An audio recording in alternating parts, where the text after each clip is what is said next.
Zëri I votës këtu në televizionin Globi, zonja dhe zotrin mirë se vini, një emision dedikuar zgjedhjeve lokale në vendin tonë të teta që nga pavarësimi I Republikës së Maqedonisë së Veriut, ndërkohë që fushata zgjedhore është në ditën e saj të 5 dhe sigurisht që të gjithë garuesit tani janë duke prezantuar platformat dhe programet e tyre për të grumbulluar le të themi më 19 tetor sa më shumë vota në këto zgjedhje lokale.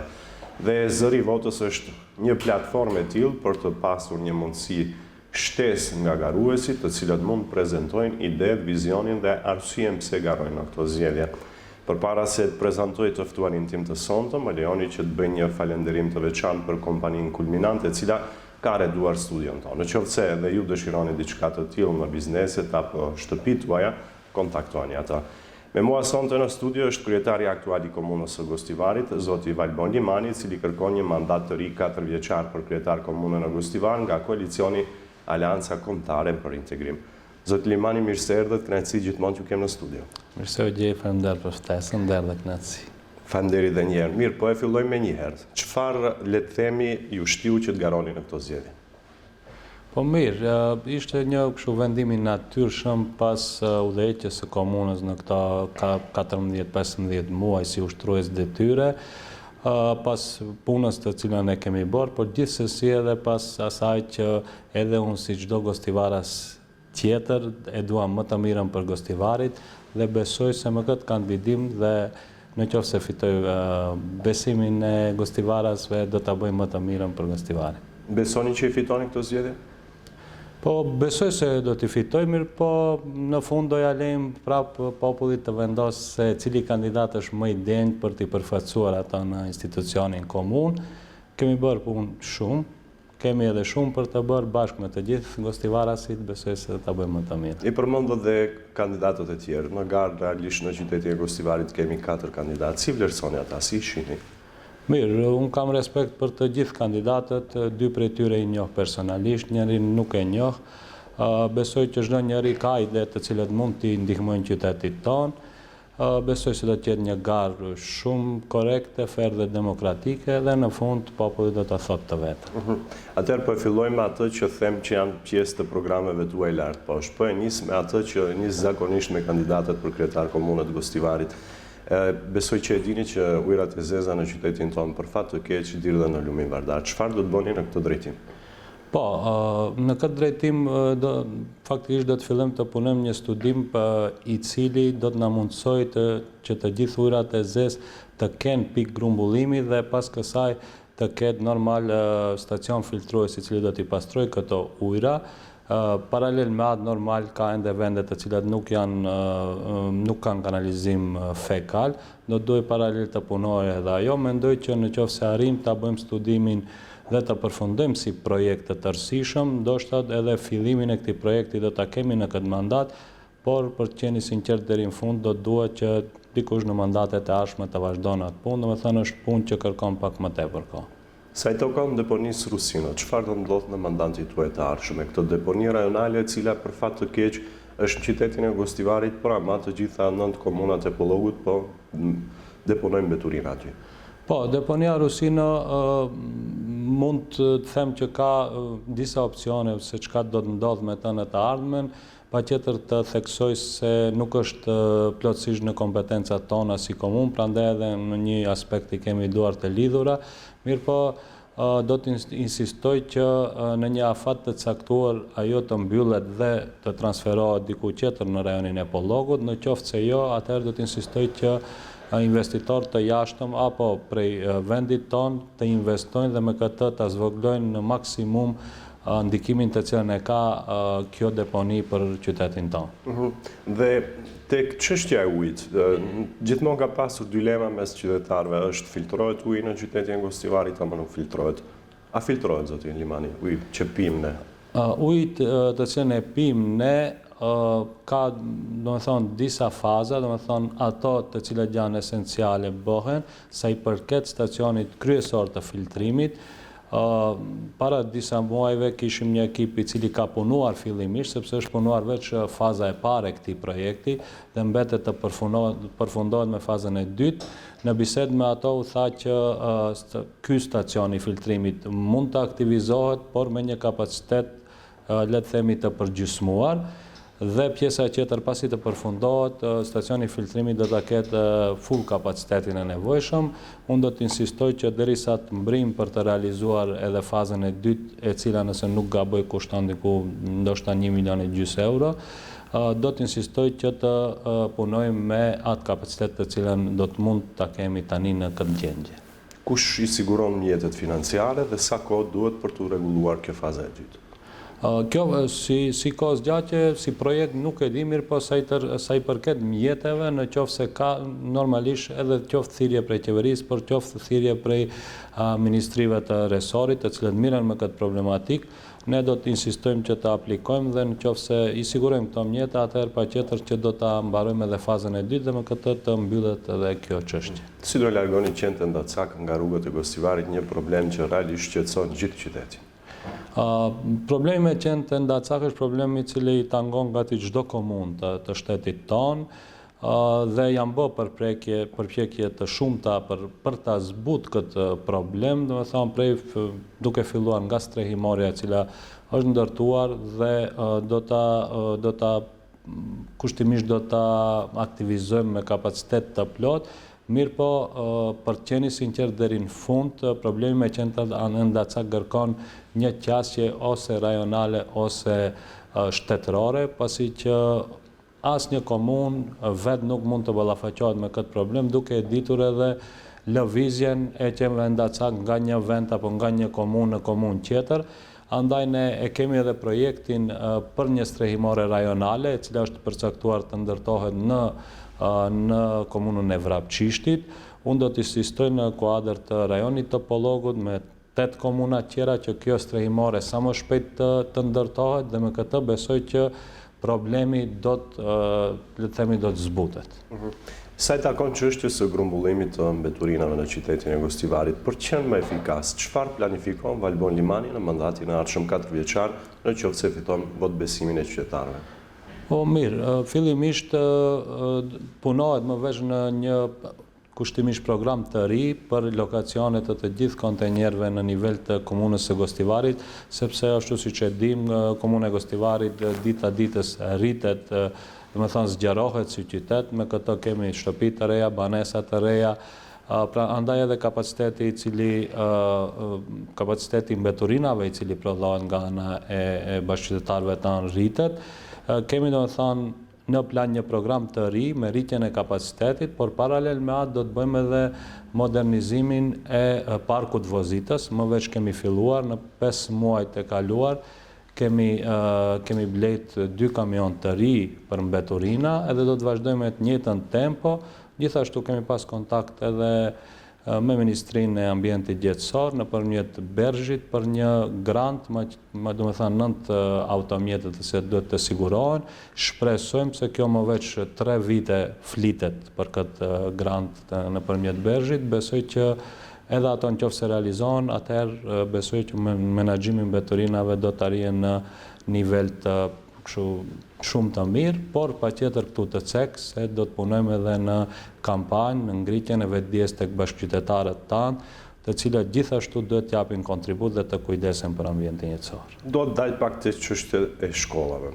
Ajo që le të themi me shumë shkolla kur bisedon lart poshtë dhe me nxënësit është problemi që kanë ose nuk kanë salla sporti ose kushtet volitshme për zhvillimin e sportit. Sa shkolla në qytetin e Gostivarit nuk kanë salla sporti, sa do i ndërtoni ju për një mandat 4 vjeçar? Nëse flasim për brenda qytetit, nga që të gjithë shkollat fillore dhe të mesme kanë salla sporti, prej vendbanimeve më të mëdha të cilët nuk kanë, duhet përmenden Çegrani dhe Forina, domethënë 2 fshatrat të mëdha të cilët nuk kanë salla sporti. Ne edhe gjatë bashkëbisedimeve që i kemi patur me banorët edhe këtyre vendbanimeve, por edhe vendbanimeve tjera, fillimisht do të përpilojmë dokumentacionin teknik edhe projektet ideore, ndërsa kur flasim për ndërtim të tyre, normal në bazë të prioriteteve të cilët i kanë ato vendbanime, nëse prioritete kemi sallën sportive, atëherë do të mundohemi që në një mandat të ndërtojmë 1 deri 2 salla sportive, por prapë do ta them, nëse prioritet për atë vendbanim apo atë fshat është kanalizimi fekal, i cili të cilën nuk e kanë në këtë moment, atëherë patjetër që do të japim përparësi këtyre problemeve. Ministria e Arsimit dhe Shkencës nga ky vit shkollor ka planifikuar dhe urdhëron, le të themi, edhe njësitë qeverisëse lokale që mësimi të zhvillohet në një turn, në një ndorim. Sa shkollat e Gostivarit aktualisht e plotësojnë këtë kusht për momentin që flasim dhe mbasi kjo gjë do të kërkojnë në periudhë më andej që dhe të largohen mësimdhënës nga puna. Jeni gati për të larguar mësimdhënës? Kështu, këtu në komunën e Gostivarit, nëse flasim për të gjithë shkollat e cilat gjenden jashtë qytetit, domethënë në vendbanimet rurale, gati se të gjithë tani më veç kanë mësim në një ndrim, e cila shumë e lehtëson procesin arsimor, ndërsa se i përket shkollave në Gostivar, ne do të punojmë në zgjerimin e kapaciteteve dhe do të mundohemi maksimum që të shmangim largimit të mësimdhënësve, domethënë ajo do të jetë ndoshta varianti i fundit dhe nuk besoj se do të arrijmë deri aty, do të punojmë dhe me përkushtim që të rrisim kapacitetet dhe me këtë edhe mësimdhënësit ta kemë punën e vetë dhe me dignitet të dalin në penzion. Sa i takon sheshit të qytetit Gostivarit, realisht të gjithë garët zgjedhore, le të themi, paka shumë nga viti 2013 e këndej që ndjek unë si gazetar, të gjithë kandidatët premtojnë një shesh të ri të qytetit Gostivarit. Sipas jush, a i duhet Gostivarit një shesh i ri i qytetit dhe çfarë planifikoni në këtë drejtim? Po, unë mendoj se Gostivari ka nevojë për një shesh të ri të qytetit, shesh i cili spaku do ta kthej Gostivarin apo pamjen e Gostivarit në ato kohra, le të themi, më të vjetra, kohrat të cilat në të cilën qendra e qytetit ka qenë me kaldër, ka qenë një pjesë ku kanë lëviz këmbësore kështu me radhë.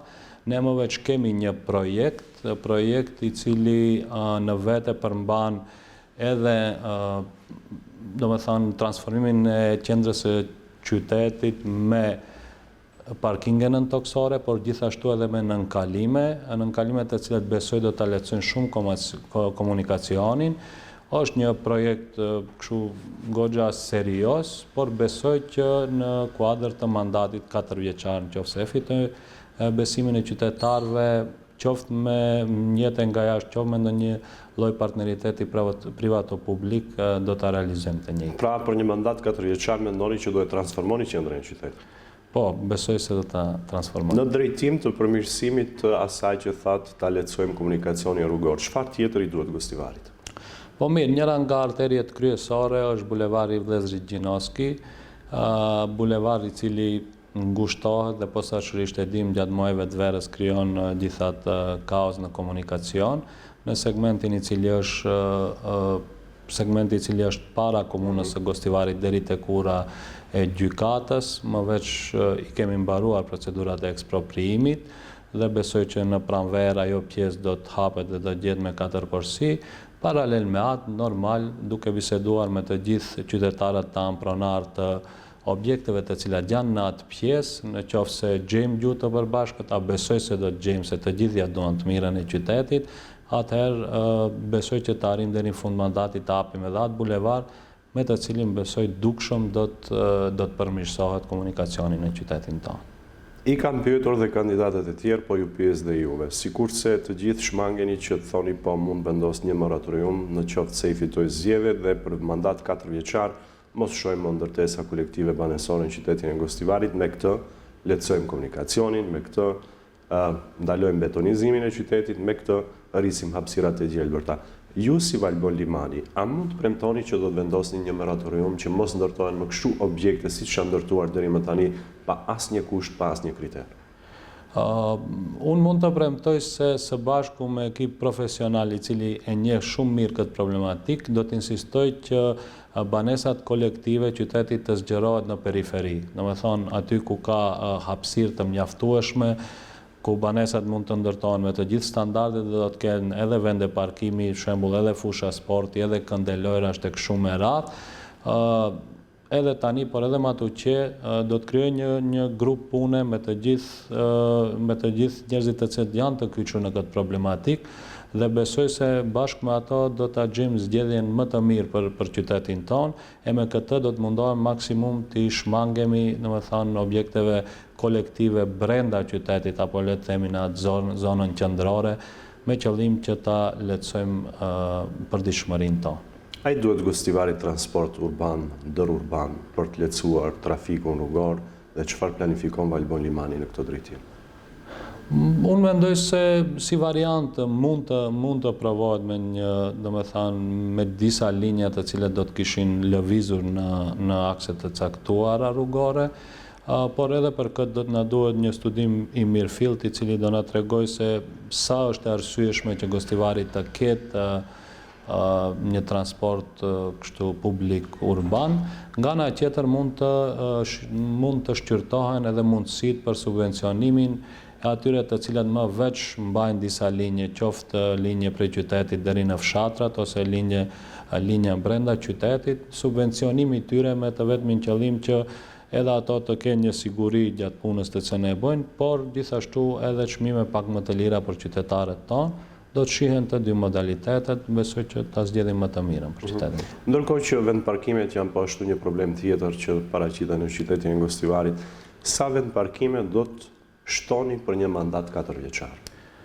Unë besoj që me projektin të cilën e përmenda në transformimin e qendrës së qytetit, por gjithashtu më veç kemi edhe një projekt në parkun afër godinës komunës së Gostivarit, ku janë të planifikuara në 2 nivele një parking nën toksor, i cili do të ketë kapacitet për 126 vendeve për parkim, ndërsa pjesa qendrore, transformimi i pjesës qendrore gjithashtu me -2 nivele, besoj se dikun do të ketë prej 200 deri 250 vende parkimi.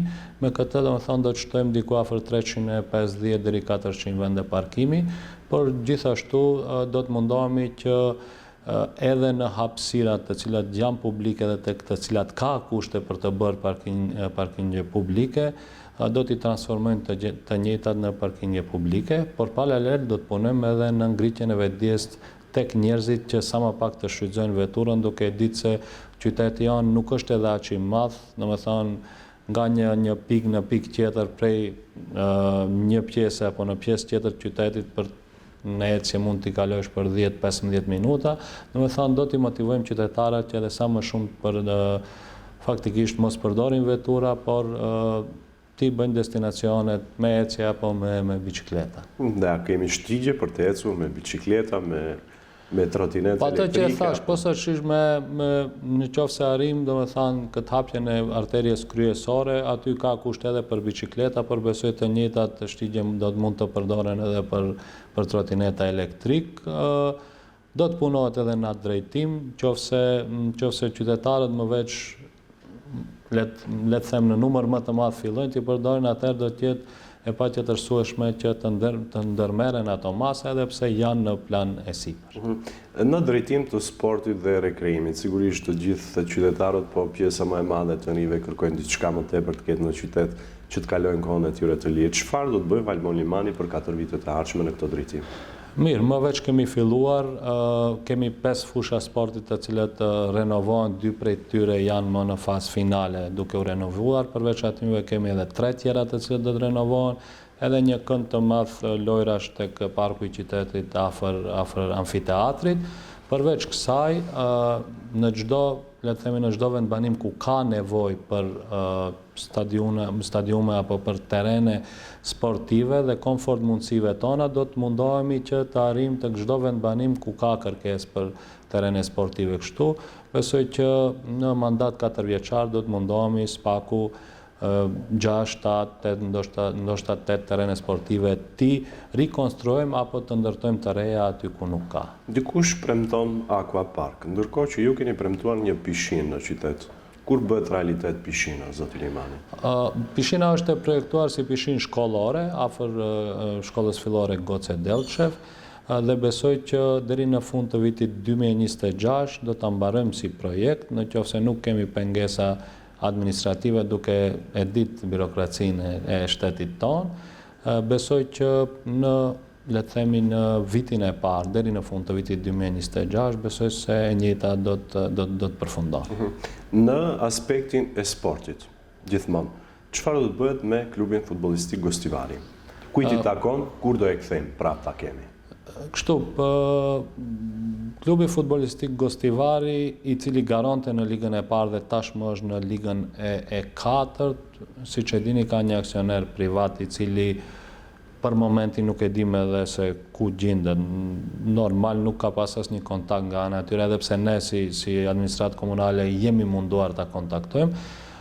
Por e kemi klubin futbolistik Gostivari atë të parin i cili para shumë viteve, 15 viteve ka ekzistuar dhe ende ekziston, më veç është paraqit për garim në ligën e 4 komunale. Pra është paraqitur. Po, është paraqitur, besoj që vitin e ardhshëm më veç do të garojmë në ligën e 3, edhe këtë vit, por posaçërisht vitin e ardhshëm, komuna e Gostivarit do të merr kushtimisht do të merr pjesë në finansimin e klubit dhe me këtë besoj që deri në fund mandatit spaku do të kemi klubun në ligën e 2, por pse jo edhe në ligën e parë. Më thanë, klubi futbolistik Gostivari më veç është paraqit për të garuar në ligë të 4. Zoti Limani, themi hipotetikisht, ju e fitoni zgjedhjet, por ama jo dhe shumicën në Këshillin Komunal. Çfarë do të bëni për të realizuar gjitha këto premtime që bëhet sonde, por edhe ama gjitha ato premtime që keni bërë para qytetarëve të Gostivarit? Mirë, Këshilli Komunal është organ në të cilën ne zgjedhim deputetët e këtij qyteti dhe besoj që të gjithë këto premtime të cilat i dëgjuat sonte janë në të mirë të qytetit tonë dhe besoj se shumica e kandidatëve të cilët do të jenë pjesë e Këshillit e kanë po të njëjtën dëshirë dhe me po të njëjtin përkushtim do të punojmë për qytetin, do të ulemi, do të bisedojmë dhe nuk kam as pak dyshim se për të gjithë projektet të cilët janë të mira për shoqërinë dhe për qytetin tonë, me ata do të gjejmë një gjuhë të përbashkët dhe me konsenzus do t'i votojmë. Hipotetikisht prap po e bëj pyetjen. Ju futeni në rreth të dytë të zgjedhjeve, por ama të duhet një koalicion, mbase që tani ke koalicione të fshehta për të fituar zgjedhjet. Ekzistojnë koalicione të tilla që tani mes tuaj dhe partive të tjera politike, në këtë rast maqedonase apo turke? Unë mund të them se koalicioni më i mirë dhe më i fuqishëm është koalicioni me qytetarët e komunës së Gostivarit. Të e thoni të gjithë. Dhe normal, këto janë zgjedhje lokale ku vjen në pah edhe personalitetet edhe të këshilltarëve, por edhe të kandidatëve për kryetar komune. Padyshim që biseda jo formale ka me gjithë, sepse fundja bëhet fjalë për zgjedhje lokale dhe zgjidhet i pari i qytetit të Gostivarit. Nuk ka asgjë për momentin zyrtare, normal me grupe të caktuara bisedohet tërkohës dhe besoj se ato do t'japin besimin kandidatit më të mirë. Dhe kur jemi ke kandidatura më e mirë, pra po bëj pyetje hipotetike, po nuk u futet në rrethin e dytë. Kë ndjeni më të përafërt për ndihmuar, le të themi, në rreth të dytë për të fituar zgjedhjet? Unë nuk do të kisha thënë se unë personalisht mund t'i garantoj dikujt vota, sepse vota e qytetarit është shumë e shenjtë për të tregtuar atë qoftë në raundin e dytë, qoftë në favor tim apo në favor të njërit prej kandidatëve. Besoj që qytetarët më së miri do të vlerësojnë se cili është më i den për ta përfaqësuar qytetin ton, komunën ton. Unë personalisht mund të flas për vete, por këtë do t'ja lejm kohës.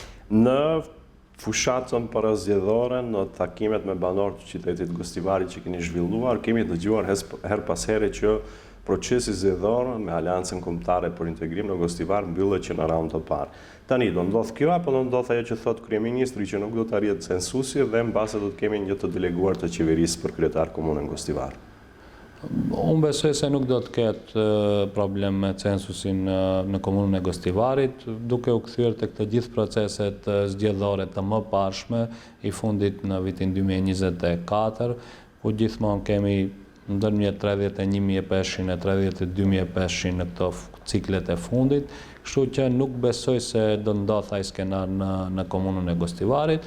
Në qoftë se ndodh, normal do të veprohet në bazë të kompetencave dhe ligjeve të cilat janë në fuqi, por prap do ta potencoj edhe nëse ndodh, besoj që do të ketë ripërsëritje pas 2 javëve në vend të raundit të dytë, sepse kjo do të kursente edhe të holla, por edhe organizimin e zgjedhjeve në përgjithësi. Dhe juve ju duket e besueshme kur ndëgjoni nga mbështetësit tuaj të dy partive që procesi zgjedhor në Gostivar mbyllet në 19 tetor pa pasur nevojë për anë të ditë në 2 nëntor? Po, unë besoj fuqishëm se më 19 tetor në Gostivar zgjedhjet do të mbarojnë që në raundin e parë. Dhe kush i fiton ata? Po, besojmë që do të fitojmë ne. Dhe koalicioni Aleanca Kombëtare për Integrim, se duket juve natyral? Me dy forcat politike që janë përplasur vazhdimisht BDI dhe Aleanca për shqiptarët. Po mirë, bashkëpunimi deri tanishëm është në nivel të lartë, pa marrë parasysh të gjithë oponentës të cilën e kemi pas në vitet e fundit në komunën e Gostivarit, por gjithmonë në interes edhe të qytetit, por edhe të kombit shqiptar edhe në përgjithësi, besoj që të gjitha ato hatërmbetje, problemet të cilat kanë ekzistuar në të kaluarën, janë të i kaluar, dhe tani për tani koalicioni funksionon mund të them në mënyrë të përkryer, shpresojmë se kështu do të jetë edhe më të gjithë.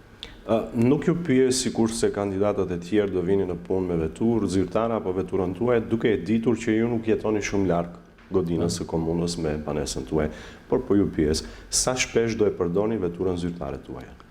Mirë, unë parim edhe deri tani, kështu shumë rrallë kam përdor veturën zyrtare dhe jam i thtarë asaj që normal, prapë do të them në distanca të shkurtra, ashtu siç thatë, banoj afër komunës gjithmonë parapëlqej të hec të vinë këmbë në punë, por gjithashtu edhe destinacionet tjera të shkurtra gjatë orarit të punës i kalojnë këmbë, sa i përket edhe lëvizjeve jashtë qytetit, mundohem në maksimum gjithmonë e kam si zakon të shkoj me veturë private, në thënë rrallë ndodh ta shfrytëzoj veturën zyrtare. Tani për fushat shkoni me veturë zyrtare apo tuajën? Jo, me tonë, private. A i keni me ngjyrë të kuqe tabelat? Po, tabelat janë me ngjyrë të kuqe. Që të identifikojnë që nuk po keq përdoren. Sa i takon telefonit tuaj personalisht, celularit tuaj që po e përdorni, kush va paguan aktualisht? Komuna apo ju vetë dhe çfarë do ndodh në 4 vitet e ardhshme? Jo, telefoni është privat dhe e paguaj vetë. Për hir të vërtetës në komunën e Gostivarit nuk ka telefona zyrtar. As pak domethënë diku afër 4 vjet me iniciativën time, normal atëherë më bashkëpunim me kryetarin e atëhershëm zotëri Arben Taravarin, telefonat zyrtar u hekën për përdorimi dhe sot e kësaj dite komuna e Gostivarit nuk ka telefona zyrtare. E përmendët zotin Taravarit, ç'raport raportesh keni me ato? Raportet e shkëlqyeshme. Miqësore? Edhe miqësore, po. Dhe zoti Limani, sigurisht që më intereson aspektin e administratës se si funksionon ajo jo, por çfarë do të bëni në 4 vitet e ardhshme në qoftë se fitoni zgjedhjet? A i duhet administratës Gostivarit një riekipim, një rigrupim asaj që të jetë më efikase për dhënë shërbime ndaj qytetarëve? Unë mendoj që kemi një administratë funksionale dhe optimale për momentin, por gjithsesi si në çdo institucion. Kandidatët tuaj s'mendojnë kështu? Po mirë, normal është ka fushate tani dhe çdo njeri ka të drejtë ta thotë mendimin e vet. Unë mendoj që normal si në çdo institucion dhe si çdo individi që i duhet gjatë karrierës vet dhe gjatë punës vet që të ketë trajnime të ndryshme dhe të rritet në punën e vet.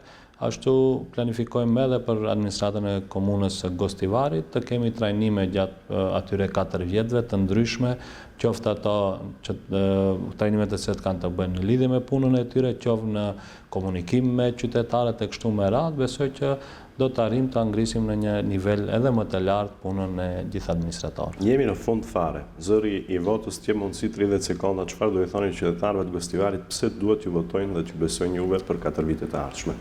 Mirë, 30 sekonda janë shumë kohë e shkurt për t'i thënë të gjitha, por unë do t'jem ashtu konkret dhe i shkurt. Do t'ju them, votoni me Gostivarin në zemër. Për cilën do që të votoni, e di se do t'a bëni më të mirën, dhe në qoftë se unë do jemi preferuari i votuesve të Gostivarit, atëherë bashkë me ato do t'a bëj punën me plot përkushtim, me sinqeritet dhe me dashuri për Gostivarin. Unë falenderoj shumë për kohën që ndatë sonte që ishit bashkë me ne dhe të uroj të gjithat mirat gjatë fushatës, po dhe në planin tënd privat që ke. Nder dhe kënaqësi, faleminderit edhe një. Faleminderit mirë, zonja dhe zotri, unë ju falenderoj dhe juve që ndatë kohë dhe që ishin bashkë me zërin e votës tu në televizionin Globi, në të takojmë sërish javën e ardhshme. Deri atëherë mirëmbëjtje, ndërkohë që dua edhe një herë të falenderoj këtu në fund sepse harrova kompaninë Kulminant, e cila është kujdesur për redhimin e studios son. Mirë, faleminderit shumë për vëmendjen tuaj, bashkë ne u takofshim.